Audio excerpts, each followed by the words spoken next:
Prepare-se. Neste vídeo, vamos desvendar a história intrigante e perturbadora de Theodore Robert Cowell, mais conhecido como Ted Bundy.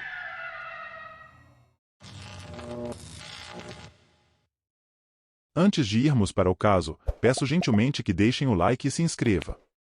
Isso nos ajuda muito a continuar postando vídeos aqui no canal. Obrigado e vamos ao vídeo.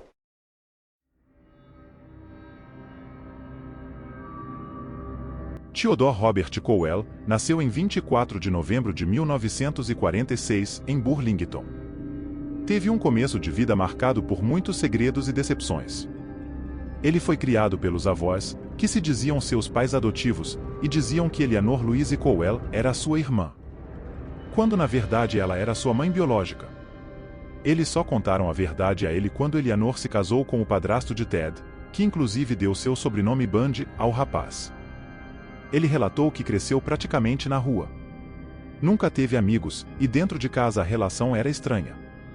Ele vivia com os avós, mas seu avô era violento e agredia sua avó. É bem característica de um serial killer ser considerado um cara comum. Com Ted Bundy não foi diferente.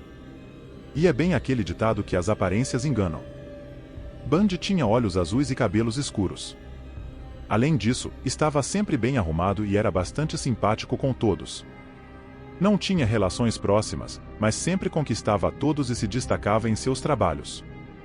Apesar das relações tumultuadas em casa e o fato de não ter amigos, não o impediram de se apaixonar. Sim. Ele namorou algumas garotas, mas se apaixonou mesmo por Elizabeth Cloepfer. O romance do casal foi duradouro e ele se tornou um bom padrasto para a pequena Tina. Em 1974, Ted Bundy decidiu cursar Direito na Universidade de Utah, próximo à sua casa. E foi nesse cenário que os crimes começaram a acontecer e a chocar o país. As garotas começaram a desaparecer, mas logo depois descobriram que elas, na verdade, estavam sendo sequestradas, abusadas e mortas. Os crimes começaram a ser desvendados com Carol Darronch. Ted tentou atacá-la, mas ela entrou em luta corporal com ele e conseguiu escapar. Carol conseguiu chamar a polícia e descreveu as características físicas do homem, assim como do Volkswagen que ele dirigia. A polícia de Washington identificou restos mortais em uma floresta. Ao analisar, descobriram que todos eram das mulheres que estavam desaparecidas.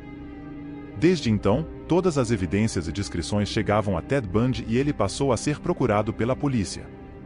Mas, apenas em agosto de 1975, ele foi preso acidentalmente pela polícia.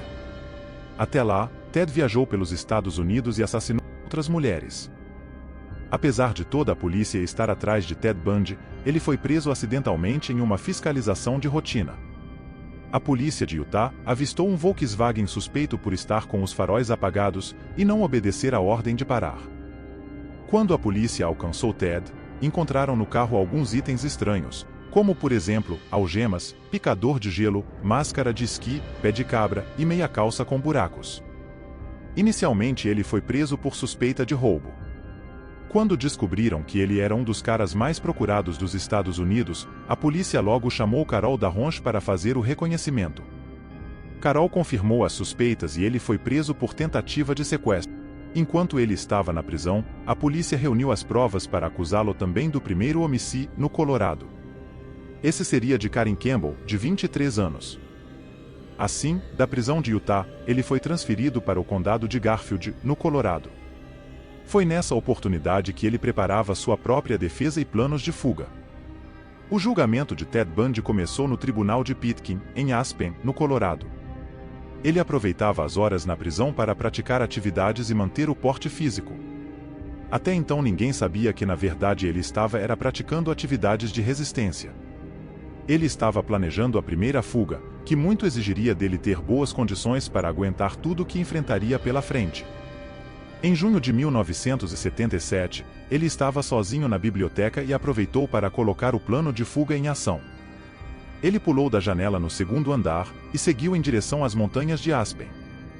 Para se esconder e não ser novamente capturado, ele se abrigou em uma cabana na floresta e passou fome e frio. Mas, não demorou muito para ser capturado. Então, com 6 dias de fuga e sem ter como sobreviver, ele voltou a Aspen com 11 kg a menos. Mas o sorriso simpático e galanteador nunca deixou de aparecer diante as câmeras. Novamente na prisão, ele planejava com muito mais cuidado a segunda fuga. Afinal, dessa vez ele não queria voltar. Em dezembro, Ted estava novamente preso aguardando o julgamento pelo homicídio de Carrie. Quando, numa noite, o guarda lhe levou o jantar à cela.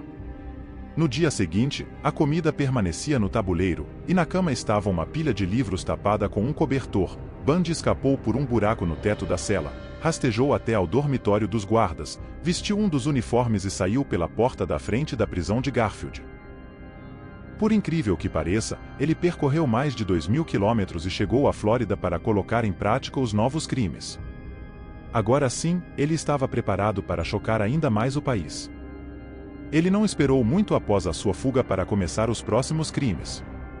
Ao passo que, em 14 de janeiro de 1978, ele invadiu a casa de fraternidade Chi Omega, na Universidade da Flórida, matou duas estudantes e feriu outras duas, que se chamavam Karen Chandler e Kate Kleiner.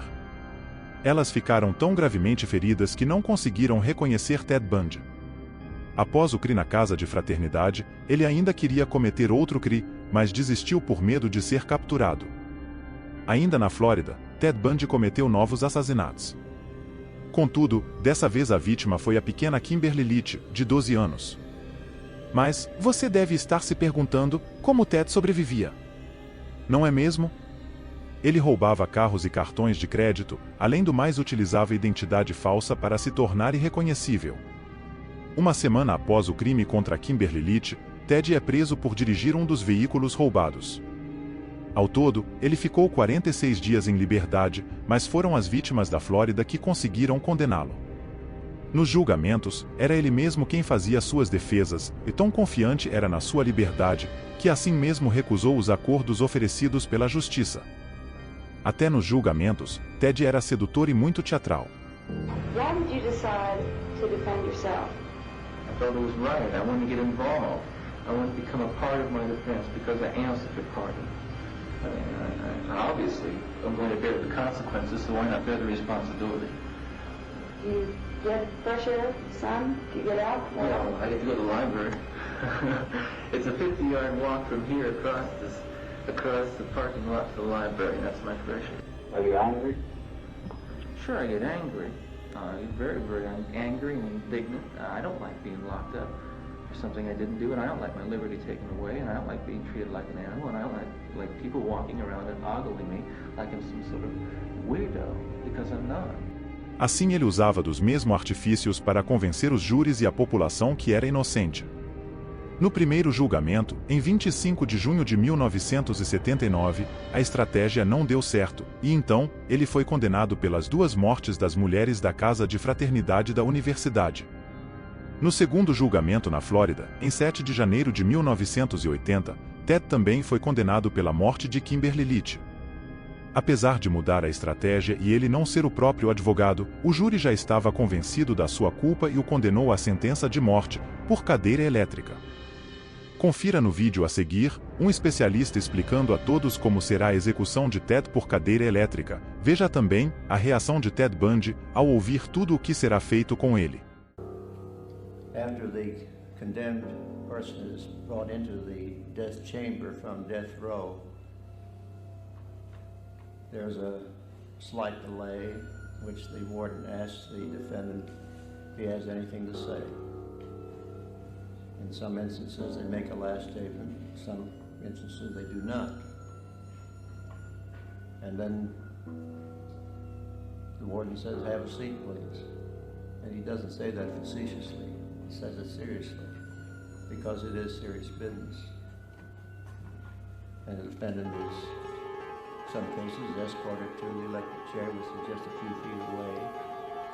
In some instances, the person walks to the chair and sits down on his own power. He's strapped in the chair. The electrodes are fixed. And this all takes about a minute and a half. Then the executioner walks to a little room behind the electric chair, which is the power room. And the first charge of electricity, which is 1800 volts.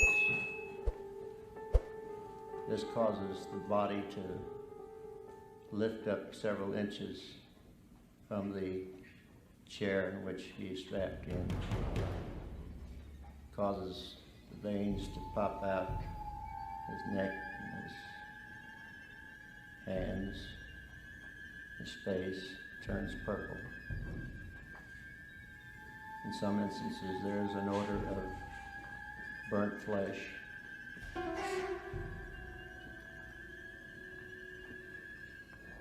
Occasionally, there is bleeding from the nose. A piece of cotton is placed under the mask, which hides the face, to catch the dripping of the blood. And then there's a second charge of electricity, which is of a lower voltage, about 400 volts. That's held for about a minute. And then there's a third charge of electricity, which is up to 1400 volts. And this is held also for about a minute. And all this takes around 4 or 5 minutes, and the total time the defendant walks into the death chamber until he's pronounced officially dead is around 6 minutes. And then the body is unstrapped, is placed on the hospital bed, and wheeled out to the waiting ambulance.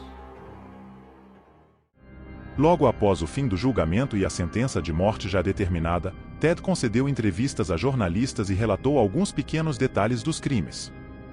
No entanto, foi para alguns investigadores que ele confessou o assassino de 36 mulheres, e deu muitos detalhes dos crimes e ocultação dos cadáveres.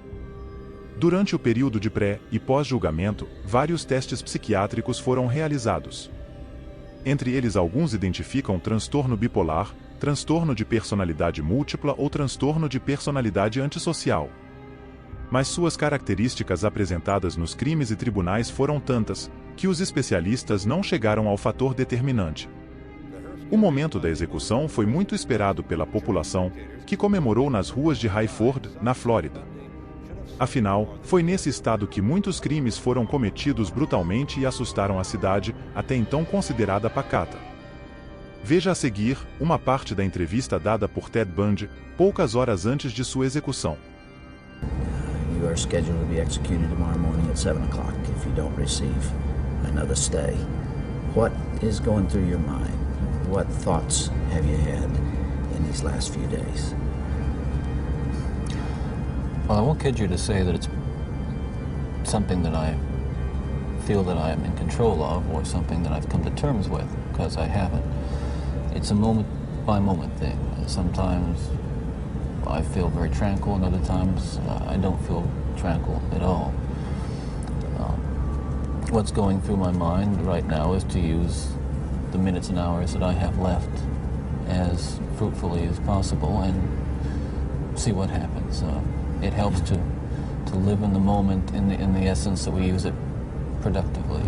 So right now I'm feeling calm, and in large part because I'm here with you.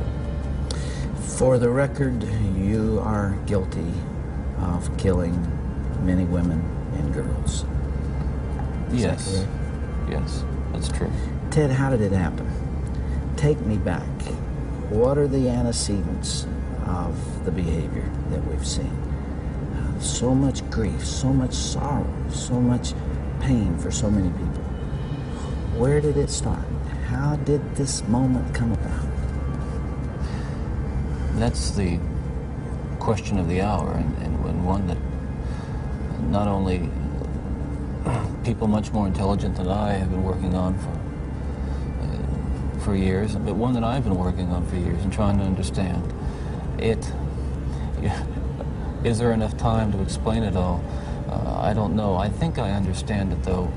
Understand what happened to me, to the extent that I can see how certain feelings and ideas developed in me to the point where I began to act out on them. Certain very violent and very destructive. 12, 13, certainly. that I encountered outside the home again, in the local grocery store, the local drugstore, the softcore pornography, what people call softcore. But as I think I explained to you last night, Dr. Dobson, in an anecdote, that as young boys do, we explored the back roads and sideways and byways of our neighborhood, and oftentimes people would dump the garbage and whatever they were cleaning out of their house, and from time to time we'd come across pornographic books of a harder nature than more graphic, you might say, more explicit nature than we would encounter, let's say, in your local grocery store. And this also included such things as, let's say, detective magazines and more hardcore. Those that involve violence. Yes, yes, and and this is something I think I want to emphasize, is the most damaging kinds of pornography. And again, I'm talking from personal experience, hard, real personal experience. The most damaging kinds of pornography are those that involve violence and sexual violence. Because the wedding of those two forces, as I know only too well, brings about behavior that is just too terrible to describe. Now, walk me through that. What was going on in your mind at that time? Okay, before we go any further, I think it's important to me, and that people believe what I'm saying, to tell you that I'm not blaming pornography, and not saying that it caused me to go out and do certain things. And I take full responsibility for whatever I've done and all the things that I've done. That's not the question here. The question and the issue is how this kind of literature contributed and helped mold and shape the kinds of violent behavior. It fueled your fantasies. Well, in the beginning it fuels this kind of thought process. Then at a certain time it's instrumental in what I would say crystallizing it, making it into something which is almost like a separate entity inside. And at that point you're at the verge, or I was at the verge of acting out on these kinds of thoughts. Now I really want to understand that. You had gone about as far as you could go in your own fantasy life with printed material. And you made or printed and video or film or film, photos, magazines, what have you. And then there was the urge to take that little step or big step over to a physical event. And it happens. It happened in stages, gradually. It doesn't necessarily, not to me at least, happen overnight. My experience with, I'd say, pornography generally, but with pornography that deals on a violent level with sexuality, is that once you become addicted to it, and I look at this as a kind of addiction, like other kinds of addiction, I would keep looking for more potent, more explicit, more graphic kinds of material. Like an addiction, you keep craving something which is harder, something which gives you a greater sense of excitement, until you reach the point where the pornography only goes so far. You reach that jumping off point where you begin to wonder if maybe actually doing it will give you that which is beyond just reading about it or looking at it. How long did you stay at that point before you actually assaulted someone? Well, yeah, you see,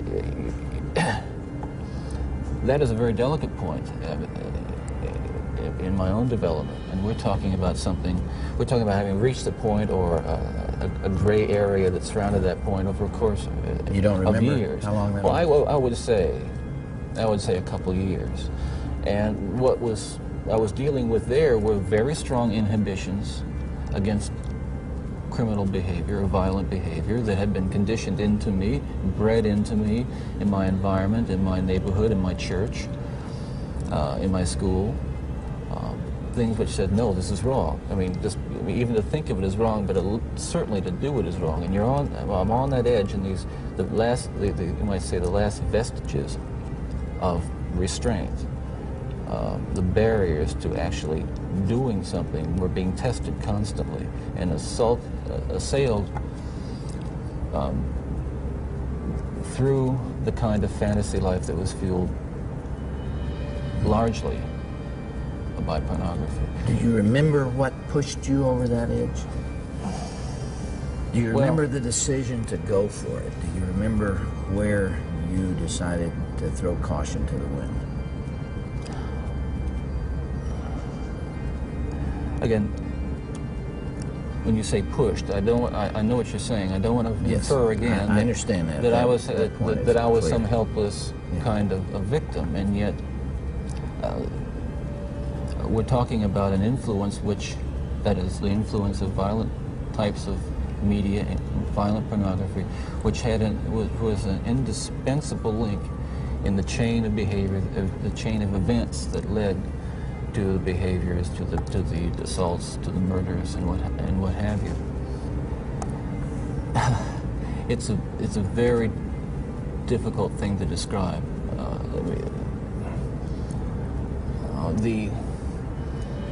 The sensation, of reaching that point where I knew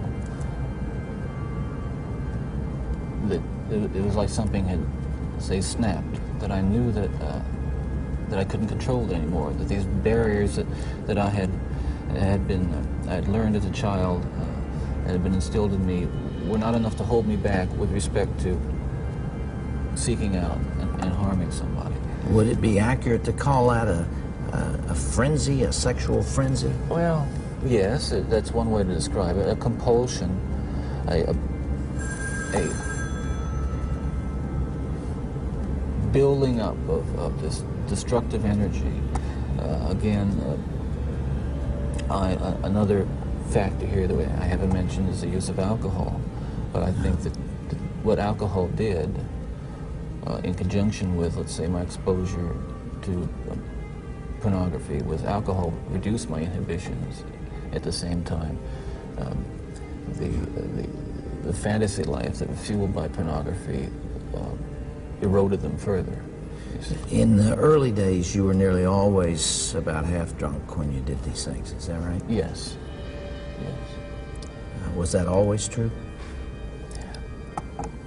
I would say that was generally the case, almost without exception. All right, if I can understand it now, there's this battle going on within. There are the conventions that you've been taught. There's the right and wrong that you learned as a child. And then there is this unbridled passion fueled by your plunge into hardcore violent pornography. And those things are at war with each other. Yes. And then with the alcohol diminishing the inhibitions, you let go. Well, yes, and you can summarize it that way, and that's accurate, certainly. And it just occurred to me that some people would say that, well, I've seen that stuff and it doesn't do anything to me. And I can understand that. Virtually everyone can be exposed to so-called pornography, and while they're aroused to it to one degree or another, not go out and do anything wrong. The addictions are like that. They affect some people more than they affect others. Well, but there is a percentage of people affected by hardcore pornography in a very violent way, and you're obviously one of them. That was a major component, and I don't know why I was vulnerable to it. All I know is that it had an impact on me that was just so central to the development of the violent behavior that I engaged in. Ted, after you committed your first murder, what was the emotional effect on you? What happened in the days after that?